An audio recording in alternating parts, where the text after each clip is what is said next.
अस्सलाम वालेकुम। खैर हम अपनी लैब स्टार्ट करते हैं। आप लोग अपना नाम और अटेंडेंस लिख दें चैट में, जस्ट लाइक अर्लियर।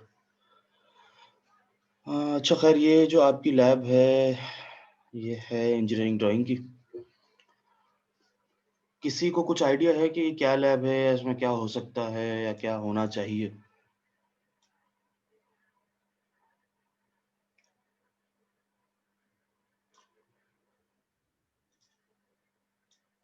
जब सवाल पूछता हूँ तो जवाब देना चाहिए।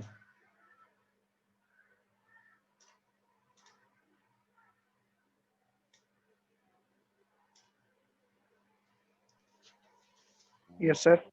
हाँ, तो मैं ये पूछ रहा हूँ कि किसी को आइडिया है कि इंजीनियरिंग ड्राइंग क्या चीज़ है? क्या समझ में आता है इसको सोच के या पढ़ के? सर इसमें 3D ड्राइंग के बारे में जहाँ तक है आइडिया कि 3D ड्राइंग किस तरह से होगी। आप लोगों ने जब वर्कशॉप में काम किया था, तो जो शुरू की लैब्स थी, सेकंड, थर्ड, फोर्थ, जो वुड की थी या जो हमने मेटल पे काम किया था, तो उसमें आप लोगों को याद है जब भी हम कोई पीस कट करने का आपको कहते थे, तो कितनी डायमेंशन उसकी रखनी है, कितनी साइज़ होनी चाहिए, कितनी विड्थ होनी चाहिए या कितने एंगल पे वो कटा हुआ है, उसकी आपके पास एक मैनुअल में डायग्राम मौजूद होती थी।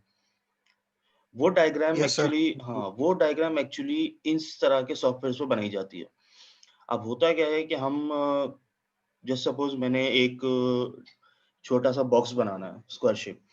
अब वो स्क्वायर शेप की लेंथ क्या होगी, या वो अ, असल में मेरे पास 3D फॉर्म में किस तरीके का दिखेगा, वो मैं इस सॉफ्टवेयर पे डिज़ाइन कर सकता हूँ। अब जस्ट सपोज़ मैंने एक वो डब्बी 3D में डिज़ाइन कर ली। मेरे पास स्क्रीन में 3D ऐसे बनी हुई है कि मैं एरो की से मूव करके देख सकता हूँ कि उसकी शक्ल एक्चुअली किस तरह की है, मतलब वो कैसी दिख रही है। मगर जब मुझे उसे कंस्ट्रक्ट करवाना है या फैब्रिकेट करवाना है किसी से, तो मुझे नहीं पता होगा कि भाई, मतलब मैं अगले किसी सामने बंदे को ये नहीं समझा सकूँगा कि भाई इसको बनाना कैसे है। देखो, मैं तो आपको दिखा रहा हूँ ये 3D में, मगर इसकी एक्चुअल डायमेंशन क्या होगी या इसकी लेंथ क्या होगी, विड्थ क्या होगी, वो मैं कैसे समझाऊँ? तो वो समझाने के लिए हम वो डायमेंशंस शो करते थे जिस तरह की आपको वर्कशॉप में दिखती हैं। मगर वो सिर्फ़ इसका एक पार्ट है जिसमें हम डायमेंशन शो करवाते हैं। इसमें 3D डिज़ाइनिंग भी होती है, और जिस तरीके के वर्कशॉप के मैनुअल्स में आप लोग डिज़ाइन देखते थे 2D विद डायमेंशन, वो भी इसमें बनता है। खैर आगे देखते हैं। अच्छा, इसमें जो पहली लैब है, हमेशा की तरह ओवरव्यू है कि कौन-सा सॉफ्टवेयर है, कैसे काम करता है, क्या है, वगैरह-वगैरह, तो मैं हल्की-फुल्की चीज़ें आप लोगों को बता देता हूँ। भाई, इस सॉफ्टवेयर का नाम सॉलिडवर्क्स है। जिस तरह मैंने अभी बताया कि इस पे 3D ड्राइंग कर सकते हैं। इसमें कितने फीचर्स हैं और कौन-सा फीचर कैसे यूज़ होता है, वो ज़ाहिर-सी बात है 13 लैब्स हैं, तो आपको हर लैब में हर 2-2 3-3 फीचर्स आपको बताए जाएँगे कि कौन-सी चीज़ को कैसे यूज़ कर सकते हैं और उसका फ़ायदा क्या है। तो मैं ज़ाहिर-सी बात है सारा जो फीचर्स हैं वो अभी गिनाने नहीं बैठूँगा। वो जैसे-जैसे लैब्स आती जाएँगी नेक्स्ट, जैसे-जैसे हम करते रहेंगे वैसे-वैसे मैं आप लोगों को बताता रहूँगा कि कौन से फीचर से क्या हो रहा है। सही है, तो कुछ बेसिक चीज़ें हैं, मैं एक काम करता हूँ, मैं डायरेक्ट आप लोगों को सॉफ्टवेयर के साथ ही समझाता हूँ, ताकि ज़्यादा आसानी रहे।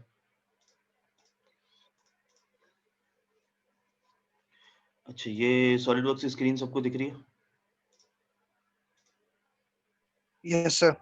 हाँ, तो जब भी आप अपना सॉलिडवर्क्स ऑन करेंगे, चाहे वो कोई सा भी हो, मतलब 2014 से लेके 2021 तक का कोई भी सर्विस पैक हो, कोई भी वर्ज़न हो, जब वो एक दफ़ा ऑन होता है ना, तो उसकी स्टार्टिंग स्क्रीन कुछ इस तरीके की आती है।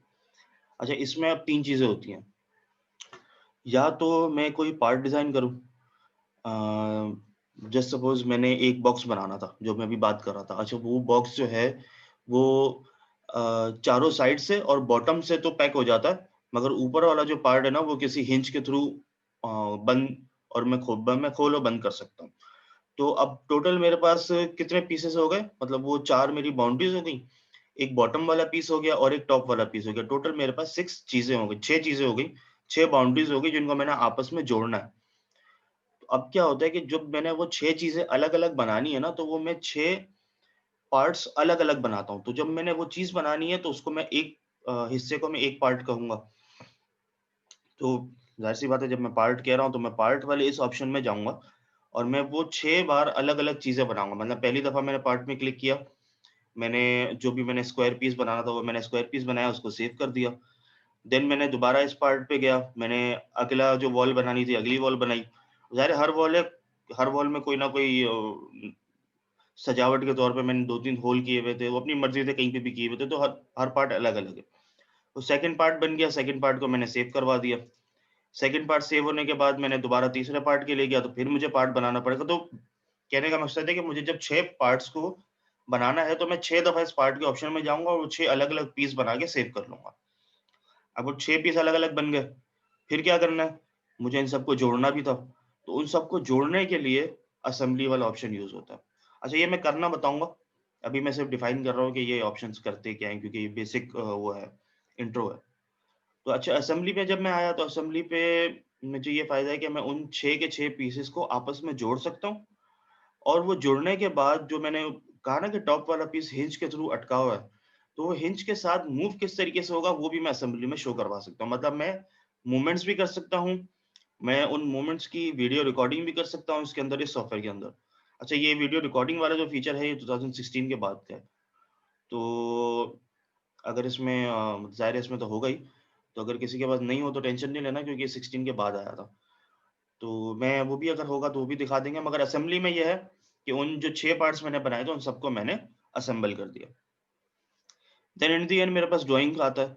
ड्राइंग ये वो शीट है जो आप लोग अपनी वर्कशॉप की लैब में देखते थे। सही है, ये पार्ट जो बना ये 2D और 3D दोनों तरीके से बनता है। असेंबली में आपके पास टोटल 3D होती है और ड्राइंग जो है वो आपके पास टोटल 2D होती है। बस इसमें नीचे लेफ्ट साइड पे हम एक 3D शक्ल दिखा देते हैं कि जिस चीज़ की ड्राइंग की डायमेंशन आपको यहाँ पे मौजूद है ना, वो एक्चुअली नीचे दिखता है इस तरीके का।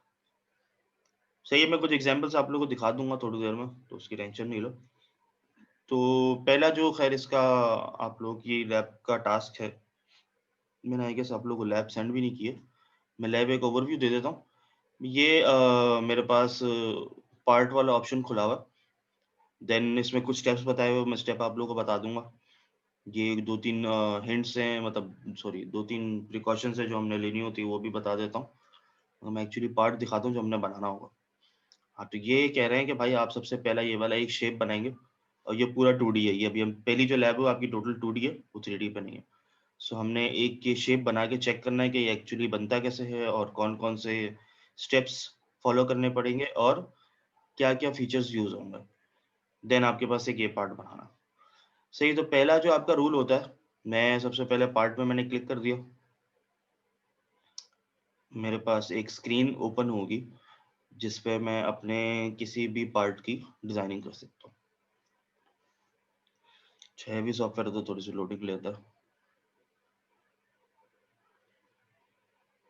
अच्छा हाँ, जब आप पहली दफ़ा अपना सॉलिडवर्क्स खोलेंगे ना मतलब सबसे पहली दफ़ा, तो आप लोग को एक ऑप्शन पूछेगा कि आपने कौन-सी डायमेंशन में काम करना है। क्योंकि अभी देखें ये जो लैब है ना, इसमें ये जितने भी अब लिखे हुए हैं ना 20, 30 या 10 ये सारे मिलीमीटर्स में हैं। तो इस चीज़ का ध्यान रखिएगा कि आपने सारा काम जो है वो मतलब जितनी भी ड्राइंग्स इस लैब में मैं करवाऊँगा वो सारी मिलीमीटर्स पे होंगी। तो आप लोग इनिशियली अपने सॉफ्टवेयर को मिलीमीटर पे सेट कर दीजिएगा जैसे मैंने अभी यहाँ पे किया हुआ है। मैं सबसे लास्ट वाले ऑप्शन पे आ रहा हूँ तो मेरे पास यहाँ पे अलग-अलग हैं। मतलब मीटर भी है, सेंटीमीटर है, इंच है और सॉरी मीटर, सेंटीमीटर, मिलीमीटर और इंच। तो मैंने मिलीमीटर पे सेलेक्ट किया हुआ है। अब मैं जो भी डिज़ाइनिंग करूँगा वो मिलीमीटर पे होगी। सही, तो स्टार्ट करते हैं। अच्छा स्टार्ट के लिए सबसे पहले कुछ चीज़ें हैं कि जब भी मैंने यहाँ पे कोई स्केच बनाना है, तो ज़ाहिर-सी बात है कि मेरा जो स्टार्ट होगा वो 2D से ही होगा। पहले कोई 2D स्केच बनेगा तभी वो 3D पे कन्वर्ट होगा ना। तो 2D बनाने के लिए सबसे पहले मैं यहाँ स्केच पे गया, देन यहाँ पे ऑप्शंस हैं कि मैंने लाइन बनानी है, मैंने सर्कल बनाना है या मैंने अपनी मर्ज़ी से कोई भी टेढ़ी-मेढ़ी लाइन बनानी है, ये भी करके बताऊँगा कैसे होता है। देन मैंने कोई रेक्टेंगल बनाना है या सेंटर पॉइंट के थ्रू मैंने सर्कल लगाना है। अच्छा यहाँ पे डेमो दे रहा है, अगर मैं थोड़ी देर रखता हूँ ना, तो ये आपको डेमो बता रहा है कि ये कैसे होता है। सही, ये एलिप्स बनाएगा यहाँ से, देन और भी खैर बहुत सारी चीज़ें। तो अगर मैंने कोई कोई भी स्केच बनाना है 2D का तो कुछ चीज़ों का ध्यान रखना। अब ज़ाहिर है मैं लाइन से शुरू कर रहा हूँ, बाकी तो जो भी आप लोगों का हो वो उस हिसाब से कर सकते हैं। मैंने यहाँ पे लाइन सेलेक्ट कर ली। जब मैंने लाइन सेलेक्ट की तो ये मुझे पूछ रहा है कि भाई आपने कौन से प्लेन पे काम करना। अब ये जितनी भी ड्राइंग होती है ना, ये 3 प्लेन्स पे हो सकती हैं, जिसमें फ्रंट प्लेन है, टॉप प्लेन है और राइट प्लेन है। अब जस्ट सपोज़ आप लोग अपने लैपटॉप के सामने बैठे हैं, तो आप जब लैपटॉप के सामने बैठे हैं, तो आप अपने लैपटॉप को किस तरह व्यू कर रहे हैं? बिल्कुल फ्रंट से, मतलब मेरे जो फेस है उसके बिल्कुल सामने लैपटॉप है। हाँ, अगर मैं खड़ा हुआ होता, मतलब मैं खड़ा हुआ हूँ, लैपटॉप ज़मीन पे पड़ा हुआ है, तो मैं जिस तरह उसको देख रहा हूँ, वो लैपटॉप का टॉप प्लेन है, जिससे मैं उसको देख रहा हूँ। या अगर सपोज़ मैं मेरे लैपटॉप जो है वो मेरे लेफ्ट साइड पे पड़ा हुआ है और मैं लैपटॉप के राइट साइड पे बैठा हुआ हूँ। तो मैं लैपटॉप के राइट साइड के होने की वजह से जब मैं जैसे ही अपना फेस मूव करूँगा, तो लैपटॉप का वो राइट प्लेन होगा जहाँ से मैं उसको देख रहा हूँ। तो ये जो प्लेन्स होते हैं ये एक्चुअली ऑब्जेक्ट के प्लेन होते हैं कि ऑब्जेक्ट को हम किस तरीके से व्यू कर रहे हैं। अब ज़ाहिर है मैं कोई भी पीस बनाना शुरू करता हूँ, मतलब कोई भी ड्राइंग अगर मैं बनाना शुरू करता हूँ, तो इसके लिए सबसे ज़्यादा प्रेफ़र किया जाता है कि आप उसको फ्रंट प्लेन पे ही डिज़ाइन करें। क्योंकि जब भी हम कोई भी चीज़ देखते हैं तो हम फ्रंट प्लेन से देखते हैं। देन उसको व्यू करने के बाद हम देखते हैं भाई ये ऊपर से कैसा दिख रहा है या इसका बॉटम कैसा है या बैक कैसा है, देन लेफ्ट और राइट। तो इनिशियल जो स्टार्ट होता है वो हमेशा फ्रंट प्लेन से होता है। तो मैंने अच्छा यहाँ से लाइन सेलेक्ट की थी, देन मैंने कौन से प्लेन पे काम करना है मैंने वो प्लेन सेलेक्ट कर लिया। अच्छा ये फ्रंट प्लेन सेलेक्ट तो हो गया, मगर ये लाइन देखो ये टेढ़ी जा रही है। मतलब अगर मैं कंस्ट्रक्ट करता हूँ ना तो देखो ये लाइन उसूलन सीधी होनी चाहिए थी, मतलब इस तरह 90 डिग्री पे होनी चाहिए थी यूँ। मगर ये लाइन का 90 डिग्री जो है वो टेढ़ा जा रहा है। ये देखो, ये सही है, ये लाइन का जो 90 डिग्री है ये टेढ़ा जा रहा है। तो इसके लिए क्या है, यहाँ पे एक ऑप्शन होता है। अच्छा ये मैंने फ्रंट प्लेन सेलेक्ट तो कर लिया है, मगर ये बिल्कुल फ्रंट नहीं हुआ था, बिल्कुल मतलब जो इसका एंगल है वो बिल्कुल 90 डिग्री नहीं हुआ है। तो मैं यहाँ पे ऑप्शंस में आके, ये वाले ऑप्शंस में आके मेरे पे यहाँ पे फ्रंट प्लेन लिखा हुआ है। मैं इस फ्रंट पे क्लिक करूँगा, अब ये सीधा हो गया। सही है, अब ये 90 डिग्री पे 180 डिग्री पे ये चल रहा है। सही है, अब मैंने जस्ट सपोज़ एक स्क्वायर बनाना है, एक बॉक्स बनाना है। Excuse me sir. जी। सर आप ये स्टेप आप दोबारा रिपीट करेंगे? वो मेरी इंटरनेट डिस्कनेक्ट हो गई थी। अच्छा। भाई मैंने जो स्टार्टिंग स्क्रीन थी वहाँ से मैंने पार्ट पे सेलेक्ट किया, तो मेरे पास ये वाला एक स्क्रीन खुल के सामने आ गई, भाई ये वाला मेन स्क्रीन है। इसमें अभी फ़िलहाल कोई काम नहीं किया हुआ मैंने। तो जब भी अगर मैं यहाँ पे कोई भी डिज़ाइन बनाना शुरू करता हूँ, तो मैं कभी भी मतलब ज़ाहिर है डायरेक्ट 3D तो नहीं बना सकता, मुझे 2D बनाना पड़ेगा। देन मैं उस 2D डायग्राम को 3D पे कन्वर्ट करूँगा। तो 2D डायग्राम बनाने के लिए ये यहाँ पे बहुत सारी चीज़ें गिवन हैं। भाई इनिशियली यहाँ से स्टार्ट हुआ था, मैं स्केच पे गया था। तो स्केच पे जाने के बाद मेरे पास यहाँ पे इतनी सारी चीज़ें गिवन हैं। अब वो क्या हैं, वो हम वक़्त के साथ-साथ यूज़ करेंगे और मैंने इससे पहले भी बताई थी। तो ज़ाहिर है आप लोग रिकॉर्डेड लेक्चर तो देखोगे ही, तो दोबारा देख लेना कि क्या-क्या मैंने कहा था। तो मैं लाइन से स्टार्ट कर रहा हूँ, मतलब मैंने लाइन बनानी है। सही, अब मैंने कहा था कि भाई यहाँ पे अच्छा ये मुझे तीनों प्लेन नहीं दिखा रहा, दोबारा से आ जाते हैं। सही है, मैंने पार्ट पे सेलेक्ट किया। ये पार्ट यहाँ पे मेरे पास ओपन हो गया। मैंने हाँ, लाइन पे क्लिक किया तो मेरे पास 3 प्लेन बन के आ गए। अब ये 3 प्लेन वो हैं जिस हिसाब से मैं किसी भी ऑब्जेक्ट को व्यू कर रहा होता हूँ। मतलब विथ रिस्पेक्ट टू ऑब्जेक्ट मैं इसे कैसे देख रहा हूँ। तो हम जब भी कोई चीज़ देख रहे होते हैं, चाहे वो लैपटॉप हो गई जो कि मेरे सामने है, या मैं किसी बॉक्स को देख रहा हूँ या माउस को देख रहा हूँ, किसी भी चीज़ को देख रहा हूँ, तो मैं उसे फ़िलहाल फ्रंट व्यू से देख रहा हूँ। मतलब वो बिल्कुल मेरे फेस के सामने है। अगर मैं उसे ऊपर से देख रहा होता, मतलब लैपटॉप ज़मीन पे होता, मैं किसी हाइट पे खड़ा हुआ होता, तो वो लैपटॉप का टॉप प्लेन होता, जहाँ से मैं उसे देख रहा हूँ।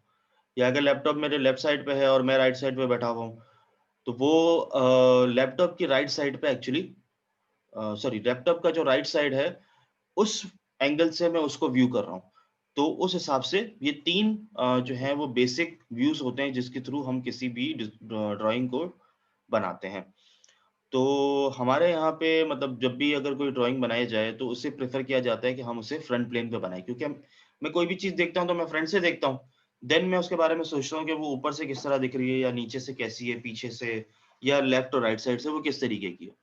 तो वो ख़ैर फर्दर ड्राइंग के पार्ट्स हैं जो हम आगे बनाते हैं, मगर इनिशियली हम फ्रंट से देखते हैं। तो मैंने लाइन सेलेक्ट करने के बाद फ्रंट प्लेन सेलेक्ट कर लिया क्योंकि मैंने फ्रंट पे बनाना है। अच्छा, मगर फ्रंट प्लेन पे आने के बाद ये जो है मेरा वो ओरिजिन एक्सिस है, मगर ये ओरिजिन एक्सिस देखो ये 90 डिग्री पे बिल्कुल सीधा नहीं है, ये इसकी जो स्ट्रेट लाइन है वो कहीं और ही जा रही है। सही, मैं दोबारा दिखा देता हूँ। हाँ, ये वाली लाइन देखो ये कहीं और जा रही है इसकी 90 डिग्री। उसूलन तो इसको यूँ सीधा होना चाहिए था, मगर ये कहीं और जा रहा है। तो इसको सीधा करने के लिए हम क्या करते हैं, इस ऑप्शन में जाएँगे और यहाँ से फ्रंट प्लेन सेलेक्ट कर लेंगे। अब वो जिस भी वर्ज़न जो भी वर्ज़न आप यूज़ करो, उस वर्ज़न के हिसाब से देख लेना ये फ्रंट प्लेन कहाँ से आएगा। अब ये देखो ये बिल्कुल सीधा हो चुका है। सही है, बस ये कुछ चीज़ें मैंने बताई थी। अब ये बिल्कुल सीधा स्ट्रेट जा रहा है 90 डिग्री। तो अब अगर मैंने कोई भी बॉक्स बनाना है तो मेरी सबसे पहला जो मेरा स्टेप होना चाहिए वो यही है कि मैं इस ओरिजिन से कोई भी चीज़ बनाना शुरू करूँ, ताकि वो बिल्कुल एक्सिस पर हो और जो उसके डिग्रीज़ हों उसमें डिफ़र ना हो, मतलब वो बिल्कुल स्ट्रेट स्ट्रेट चले। तो ये खैर मैंने इनिशियली यहाँ से स्टार्ट किया, मैंने एक बॉक्स बनाना है। मुझे जस्ट सपोज़ 100 एमएम का एक बॉक्स बनाना है। अब मसला ये है कि देखो मैं जिस जिस तरह से माउस मूव करूँगा ना, ये कभी भी 100 पे नहीं पहुँचेगा। मतलब या तो देखो ये 100.21 पे है या अभी 99.68 पे आ गया, तो ये एग्ज़ैक्टली 100 पे नहीं जा रहा। मुझे बनाना 100 का है, तो खैर मैं उसकी टेंशन नहीं लेता, मैं अपने हिसाब से कोई भी एक लाइन लगा दूँगा, चाहे वो 83 की हो। अब जैसे ही मैंने लाइन को इस ओरिजिन के बाद इस ओरिजिन पे क्लिक किया था ना, तो यहाँ पे मेरे पास कुछ लिखने का ऑप्शन आ गया था। सही है, मैं दोबारा दिखाता हूँ, मैंने लाइन सेलेक्ट की, इधर आया और मैंने 78 पे जैसे ही क्लिक करके छोड़ दिया मैंने माउस, मैं अभी माउस मूव भी नहीं करूँगा। तो आप यहाँ पे लेफ्ट साइड पे देखें 78.303 ब्लू में हाइलाइट हुआ हुआ है। ये एक्चुअली मेरी डायमेंशन शो कर रहा है। बस मैंने यहाँ पे मैंने अपने जो मेरा कीपैड है मैंने वहाँ पे 100 लिखा, तो 100 वहाँ पे ऑटोमेटिक 100 चेंज हो गया और मैंने एंटर क्लिक कर दिया। तो ये लाइन अब जो है ये लाइन 100 की बन चुकी है। तो मुझे कोई ज़्यादा मेहनत नहीं करनी पड़ी।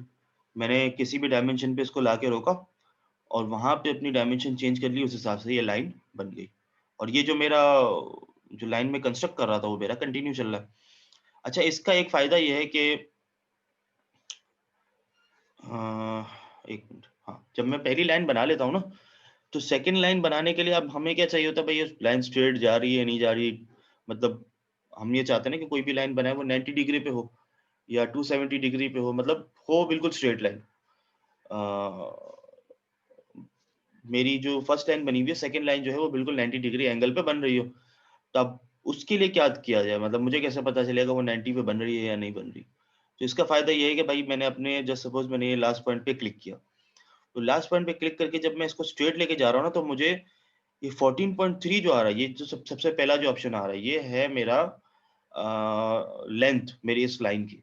और कॉमा के बाद जो डिग्री शो हो रहे हैं, ये एक्चुअली मेरा मुझे बता रहा है कि भाई मैं 90 डिग्री पे हूँ या किस डिग्री पे हूँ, मतलब लाइन स्ट्रेट जा रही है, कि कितने एंगल पे डेविएट हो रही है। अभी कितना एंगल है ये मुझे यहाँ पे अभी शो नहीं हो रहा।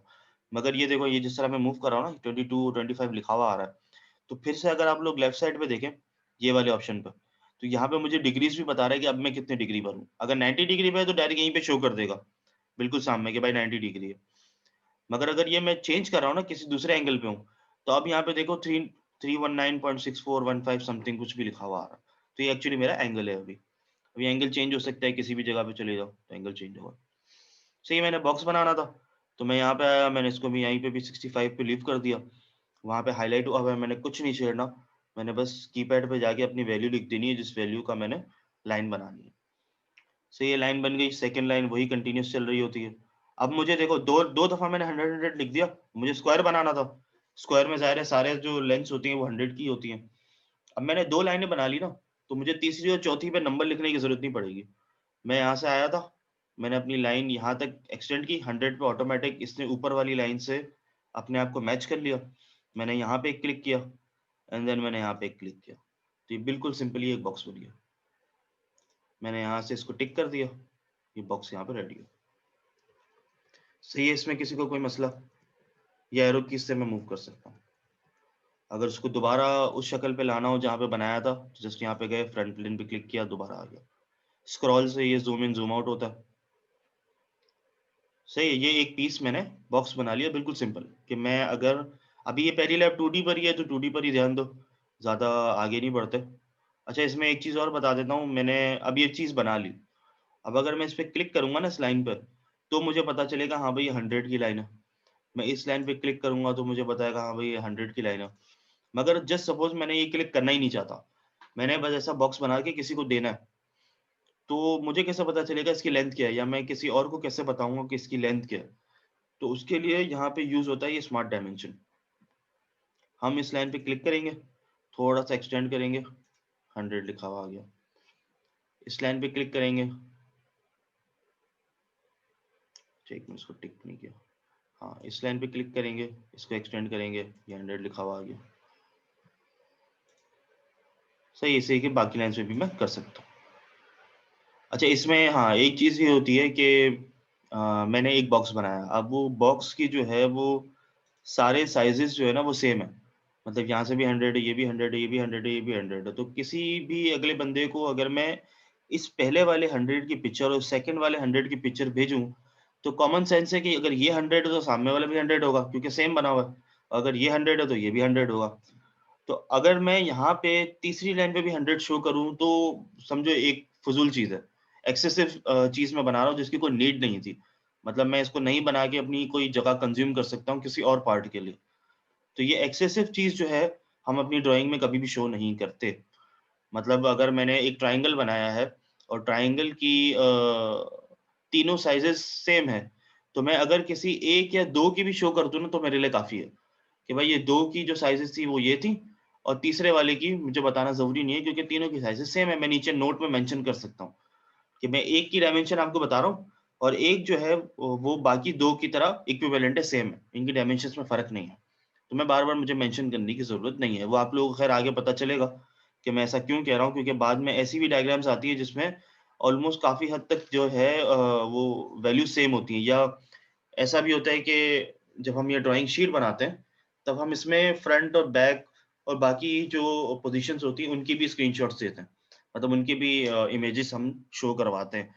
तो उसमें हमें हर जगह डायमेंशन बताने की ज़रूरत नहीं होती। मतलब अगर फ्रंट की जगह पे मेरे पास एक लाइन 100 की है, तो ऑब्वियसली बैक की जगह पे भी वो 100 की ही होगी। अगर डायग्राम उस तरह की बनी हुई है तो, या डिज़ाइन उस तरीके का है तो। तो मैं एक ही दफ़ा फ्रंट पे शो कराता हूँ, जो बैक है उसमें मैं वो वाली डायमेंशन शो नहीं करवाता, ये कॉमन सेंस वाली बात है। खैर वो आगे बताऊँगा आपको कैसे होता है। तो ये अच्छा सिंगल एक सिंपल सा पार्ट था। अब हम वो पार्ट बनाते हैं जो आप लोग की लैब में गिवन है।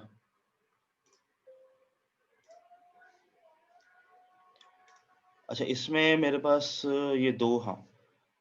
अच्छा, इसमें बनाने का इसको बहुत ही सिंपल तरीका है। मैं कोशिश करता हूँ अगर ये कैस्केड में खुल जाए।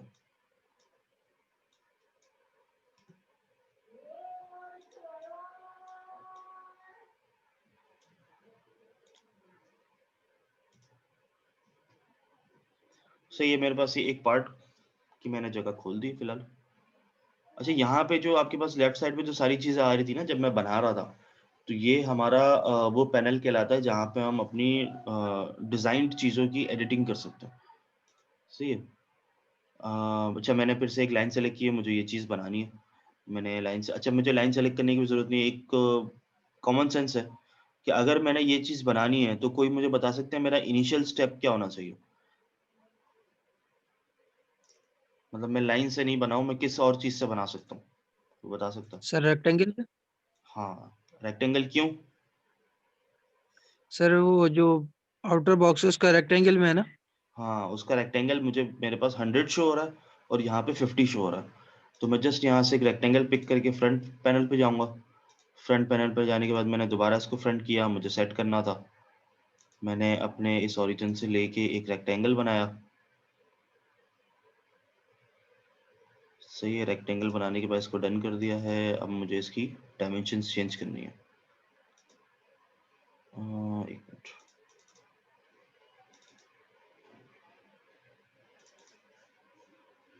सही है, ऊपर वाले की 100 है एंड इसकी 50 है। तो अब मैं किसी भी लाइन पे क्लिक करूँगा वो ये 50 की हो गई और ये 100 की हो गई। जो सारी लाइन्स मेरे पास बन गई। अब मसला क्या है कि मैं यहाँ पे अगर किसी एक लाइन को डिलीट करना चाहूँ, तो मैं आराम से कर सकता हूँ। और मुझे ये करने की नीड इसलिए है क्योंकि यहाँ पे मेरे पास कोई भी लाइन शो नहीं हो रही। ये कह रहा है यहाँ पे इस लाइन के बजाय आपने इस तरीके का एक सर्कल बनाना है। तो ये सर्कल बनाने का एक बहुत ही आसान तरीका बताता हूँ। मैं यहाँ पे चाहता ना, मैं यहाँ पे जो लाइन बनी हुई थी, मैं उसी लाइन पे ये एक ऑप्शन होता है सेमी सर्कल का, मतलब जिसको मैं सेंटर पॉइंट के थ्रू यहाँ पे एक पॉइंट रख के यहाँ से कर्व करता, मैं बीच वाली लाइन डिलीट कर देता। मगर उसमें कभी-कभी इश्यू ये होता है कि वो बीच वाली लाइन जो है ना, वो उस कर्व सरफेस का हिस्सा बन जाती है। मतलब अगर मैं उस लाइन को डिलीट करूँगा तो वो कर्व भी डिलीट हो जाएगा। तो इसको बनाने का एक सिंपल तरीका है सेंटर लाइन। सेंटर लाइन कभी भी आपके किसी भी पार्ट का परमानेंट हिस्सा नहीं बन जाती। वो अगर मैं अपने काम करने के बाद उस सेंटर लाइन को वहीं पे रहने भी दूँ ना, तो वो मुझे मेरे स्केच में कभी भी बाद में तंग नहीं करेगी। सही है, सेंटर लाइन का मतलब ये है कि मेरे पास यहाँ पे देखो एक सेंटर पॉइंट आ गया। अब मैं क्या है यहाँ से अपना एक सेंटर पॉइंट वाला ये ऑप्शन सेलेक्ट कर सकता हूँ, आर्क वाला। मैंने यहाँ पे क्लिक किया, अपने इस पॉइंट पे क्लिक किया और यहाँ पे मैंने एक सर्कल बना दिया। अब ये सर्कल की यहाँ पे डायमेंशन मौजूद नहीं है, अगर मौजूद होती तो ये सर्कल जो है, सेमी सर्कल जो है, वो एग्जैक्टली इसी साइज का बन रहा होता जो कि यहाँ पे बना हुआ है। अब ये कंफर्मेशन के लिए भी मेरे पास सिंपल ऑप्शन है, यहाँ पे लिखा हुआ है 25, मतलब इसका रेडियस जो है वो 25 है। तो अगर ये मेरे पास पूरी लेंथ 50 की थी, तो ऑब्वियस चीज का आधा जो सेमी सर्कल है वो 25 का ही होगा। तो मेरे पास यहाँ पे ये कंफर्मेशन है कि ये 25 का ही होना चाहिए था। सेम वैसे ही मैं यहाँ पे सेंटर पॉइंट वाली एक लाइन बनाऊंगा। मैंने यहाँ पे बना दी, यहाँ पे मेरे पास सेंटर पॉइंट आ गया। देन मैंने आर्क वाला ऑप्शन सेलेक्ट किया, मैंने यहाँ से एक आर्क बना दी। अच्छा, मेरे पास ये एक सेम चीज बन के आ गई जो मुझे यहाँ पे चाहिए थी, एक 100 mm की लाइन एंड देन यहाँ पे एक कर्व, और बीच में मुझे अब एक सर्कल रिक्वायर्ड है दोनों जगहों पर। बाकी मेरे पास बिल्कुल सही कोने पे कर्व हुआ है, नीचे और ऊपर 100 mm की लाइन है। सर्कल बनाना मुश्किल नहीं है, सामने आपके पास मेंशन है सर्कल का ऑप्शन। सर्कल पे मैं गया, सेंटर पॉइंट मेरे पास मेंशन है, 30 mm का बनाना था, मैंने अपने हिसाब से एक सर्कल बना दिया।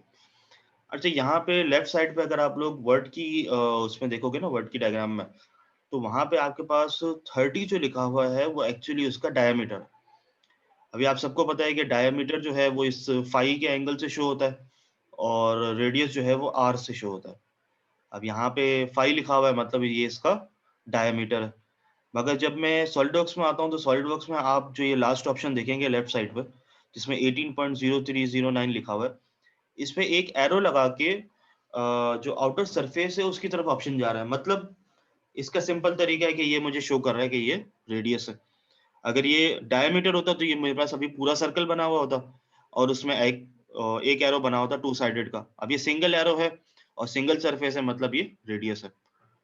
अब रेडियस है और मेरे पास जो मेरी वर्ड की डायग्राम है उसमें एक 30 और शो। बार बताइएगा, आपने क्या बताया, रेडियस कैसे आइडेंटिफाई करते हैं? जो हमारा रेडियस होता है ना वो आर से डिनोट होता है। मतलब एक मिनट, ये वाला डायग्राम दिख रही है ना जो वर्ड की फाइल में है, यहाँ पे मेरे पास 5 के साथ 30 लिखा हुआ है। मतलब मेरे पास इस सरफेस से लेके इस सरफेस तक का जो एरिया है ये टोटल 30 है। अब अगर इस 5 की जगह आर लिखा हुआ होता ना, तो आर का मतलब होता है रेडियस है। अब रेडियस सबको पता है डायमीटर का आधा रेडियस होता है। अब अगर ये पूरा सर्कल 30 mm का है तो इसका ये आधा पार्ट जो है वो 15 का होगा। सही है। अब यस सर। इसकी मुझे क्यों जरूरत पड़ी कि जब मैं ये सर्कल बना रहा था तो इस सर्कल में मेरे पास यहाँ पे देखो ये एक सिंगल लाइन बनी हुई और ये कर्व सरफेस बनी हुई, और इस पे जब मैं रखता हूँ तो रेडियस भी लिखा हुआ था। अब मैं ये चीजें इसलिए डिफाइन कर रहा हूँ क्योंकि ये रख के पता चलने वाली चीजें ये पुराने वर्जन में नहीं है, और आप लोगों ने सबने मोस्टली ने पुराना वर्जन किया है। तो इसको पहचानने का तरीका ये है, मैंने सर्कल बनाने की कोशिश की, सर्कल बना रहा था तो मेरे पास इसने यहाँ पे रेडियस शो करना शुरू कर दिया। अभी रेडियस मुझे कैसे पता चला कि सिंगल एरो था और ये सिंगल कर्व सरफेस थी। अगर यहाँ पे इसकी जगह पे सिंगल कर्व की जगह पूरा सर्कल होता ना, पूरा गोल होता, तो मुझे पता चल जाता भाई ये डायमीटर है। डायमीटर है तो ये पूरा 30 मैं वहां पे रख देता, ऑटोमेटिक सर्कल बन जाता। अब चूंकि ये रेडियस है तो मुझे इस डायमीटर का आधा यहाँ पे रखना पड़ेगा, क्योंकि d डिवाइड बाई 2 होता है रेडियस, डायमीटर अपॉन 2। अब मुझे 30 रिक्वायर है तो मैं यहाँ पे 15 रखूंगा। 15 रख के मैंने एंटर किया, यहाँ पे सर्कल बन गया एक। मुझे सेम सर्कल मुझे यहाँ बनाना था तो मैं यहाँ पे 15 रखूंगा, ये सर्कल भी बन गया। अब यहाँ पे मुझे 2D की रिक्वायरमेंट थी, ये 2D में स्केच बना हुआ था तो मैंने अपना सेम 2D में ही स्केच किया है। अब इसको वैसे ही बना देते हैं, वैसा ही दिखाते हैं जिस तरह यहाँ पे दिखा हुआ है। यहाँ पे मेरे पास 100 mm की एक लाइन है। ये मुझे कह रहा था कि ये जो है वो 30 का डाया होना चाहिए था। अब देखो जिस तरह यहाँ पे ये फाई के एंगल में शो हो रहा है ना, वैसे इसने भी यहाँ पे फाई के एंगल में शो किया, मगर जब मुझे डेटा एंटर करना था तब वो मुझे कह रहा था कि आप मुझे रेडियस में दो, मगर जब ये यहाँ पे शो कर रहा है तो डाया में कर रहा है। खैर इसको भी चेंज कर सकते हैं, मगर अभी उसकी टेंशन नहीं है। अच्छा ये वाला 50 जो है, अब मैंने यहाँ से लाइन तो डिलीट कर दी, तो मैं यहाँ पे 50 शो कैसे करवाऊंगा? सेंटर लाइन से करके देख लेते हैं, अगर सेंटर लाइन से हो जाता है, हाँ सेंटर लाइन से भी हो जाता है। और इसका एक तरीका होता है पॉइंट टू पॉइंट, ये पॉइंट पिक कर ले तो अच्छी बात है। हाँ ये पॉइंट टू पॉइंट भी हम मेंशन कर सकते हैं। अगर कभी कहीं पे हमारे पास सेंटर लाइन अवेलेबल ना हो तो मैं जस्ट इस एक पॉइंट पे क्लिक करूंगा, ये वाले पॉइंट पे, एंड देन ये वाले पॉइंट पे, तो यहाँ पे जितनी भी लेंथ होगी ना वो मुझे यहाँ पे मेंशन कर देगा। से यहाँ से इसको हटाते हैं, स्मार्ट डायमेंशन पे गए, मैंने इस पॉइंट पे क्लिक किया एंड देन मैंने इस पॉइंट पे क्लिक किया, तो उससे मुझे बता दिया भाई यहाँ पे आपकी 50 mm की लाइन थी जो कि अभी नहीं है, और उसकी जगह पे कर्व सरफेस है, मगर ये टोटल जो लेंथ है ना वो 50 होनी चाहिए थी, तो 50 यहाँ पे मेंशन हो गई।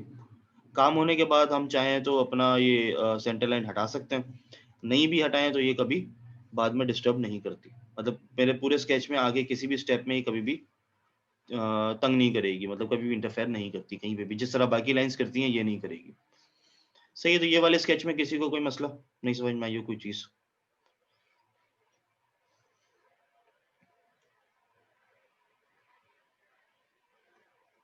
किसी ने जवाब नहीं दिया है तो मैं ये समझूंगा कि समझ में आ गया, फिर भी खैर अगर नहीं समझ में आया हो तो बाद में पूछ लेना। नेक्स्ट पार्ट पे जाते हैं जो स्लैब का लास्ट पार्ट है, एंड 2 मिनट में आई गेस ये मीटिंग एंड हो जाएगी, तो अगर एंड हो जाए तो दोबारा ज्वाइन कर लेंगे। वैसे तो सिंपल पार्ट ही है, अगर ये बन जाता है फौरन तो अच्छी बात है। और अच्छा मैंने वही लाइन सेलेक्ट की, मैंने फ्रंट प्लेन सेलेक्ट किया, ये स्टेप्स हमेशा याद रखना, ये नहीं भूलना, कभी भी डिजाइन करना हो तो फ्रंट प्लेन सेलेक्ट करना, यहाँ से आगे उसको फ्रंट करना, ये बिल्कुल सीधा हो गया। अब मैंने अपना ये स्केच बनाना जो एक्चुअली यहाँ पे गिवन है, मैं बिल्कुल सीधा सीधा चलूंगा। मैंने एक 30 की सपोज लाइन बना ली, देन मैंने ये लाइन बनाई, ये लाइन, अब मैं बिल्कुल सिंपल सिंपल चल रहा हूँ, इन सबको मैं एंड में जोड़ूंगा क्योंकि ये बिल्कुल बेसिक सी चीज़ है। सही है, ये सारी लाइनें मैंने अभी यहाँ पे बना दी, कुछ भी नहीं छोड़ा। पहली लाइन जो है वो मेरी 30 की थी, मैंने 30 रख दिया। सेकंड लाइन मेरी 20 की थी,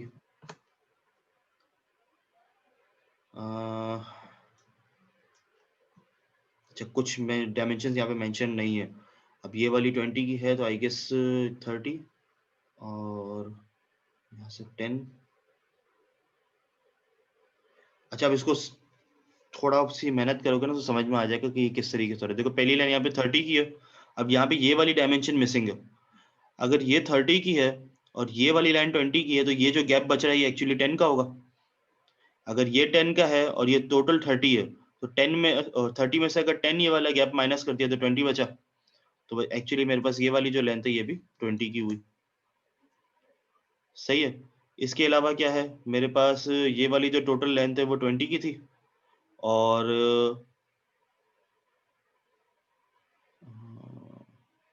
ये टोटल 20 है और ये टोटल 10 है, तो ये वाला जो एक्चुअली मेरा गैप बचा वो 10 का है।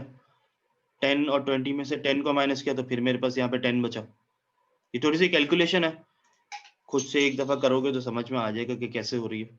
बाकी जो लिखी हुई है पहले से वो तो मैं सिंपल लिख सकता हूँ।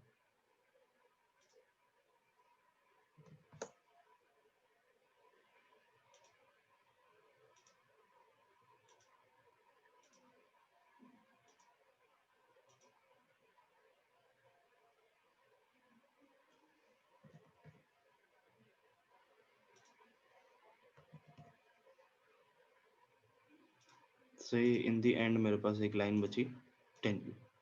अच्छा चाहो ना तो इसको सिंपल सिंपल स्टेप में भी कर सकते हो, मैं खैर बहुत तेजी से बना गया, मगर इसको बनाने का इतना सिंपल तरीका यही है कि पहले सारी लाइनें बना दी जाएं, फिर हर लाइन पे क्लिक